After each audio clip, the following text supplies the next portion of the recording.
நன்மையானது தருகிறார். நான் ருசித்தபடி நான் சொல்லுகிறேன். என் வாழ்க்கையில் நிறைய பிரச்சனை கிடையாது, நிறைய எனக்கு தோல்வியும் கிடையாது.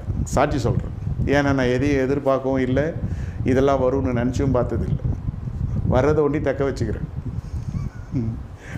அவ்வளோதான். எனக்கு இதெல்லாம் நான் எதிர்பார்த்ததும் இல்லை, இதெல்லாம் நான் நினைத்து கூட பார்த்தது.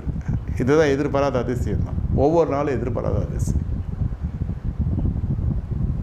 விஷயத்தில் ரத்ன சுருக்கமாக சொல்கிறேன்.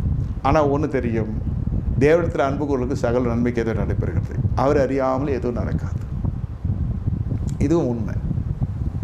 பிரியமான தேவன் ஜனமே, இப்போ மனம் திருமணம். யார்? சகரிய திருமணம். மனம் என்ன சொல்லியிருக்கணும்? தேவன் எதிர்பார்த்தார். அப்படி ஆகக்கூடாது ஐயா, நன்றி வணக்கம், வேறு எதுவும் பேச முடியாது. இங்கே தேவ தூதன் வந்திருக்கான், தீர்க்கதரிசி